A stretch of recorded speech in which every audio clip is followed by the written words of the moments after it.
ఎన్టీపీసీలోని Sriharshita enterprises professor స్వర్గీయ తిరకాల మల్లేష్ గౌడ్ 5వ వర్ధంతిని పురస్కరించుకుని సోమవారం ఎన్టీపీసీ మేడిపల్లి సెంటర్లో కుటుంబ సభ్యులు అన్నదాన కార్యక్రమాన్ని నిర్వహించారు. కార్యక్రమానికి 32వ డివిజన్ కార్పొరేటర్ తోట మమత కుమారస్వామి, అనిల్ రావు ముఖ్య అతిథులుగా పాల్గొని అన్నదాన కార్యక్రమాన్ని ప్రారంభించారు. ఈ సందర్భంగా వారు మాట్లాడుతూ సమాజానికి సేవ చేయడం ద్వారా మహనీయుల జ్ఞాపకాలను చిరస్థాయిగా నిలబెట్టవచ్చునని పేర్కొన్నారు. తిరకాల మల్లేష్ గౌడ్ సేవలను స్మరించుకుంటూ కుటుంబ సభ్యులు చేపట్టిన అన్నదాన కార్యక్రమం అభినందనీయమని కొనియాడారు.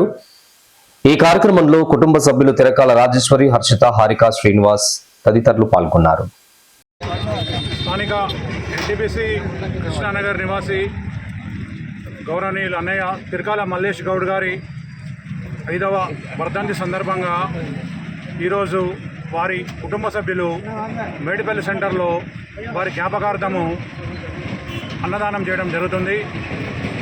ప్రతి సంవత్సరము ఏదో ఒక కార్యక్రమం రూపకంగా వారి జ్ఞాపకాలను గుర్తు చేసుకుంటూ వారి కుటుంబ సభ్యులు అందరూ కూడా ఏదో రకంగా కార్యక్రమం చేస్తున్నాము. అందులో భాగంగానే ఈరోజు మేడిపల్లి సెంటర్లో అందరికీ అన్నదానం చేయడం జరుగుతుంది. వారు చనిపోయి 5 సంవత్సరాలు అయినా కానీ ఇంకా మన మధ్యనే ఉన్నట్టుగా అందరి భావన ఉన్నది. వారికి ఆ భగవంతుడు ఆత్మకు శాంతి కలిగించుగాక, వారి కుటుంబ సభ్యులందరినీ కూడా ఆ భగవంతుడు చల్లని చూపుతోటి దీవించుకని చెప్పి కోరుకుంటున్నాం.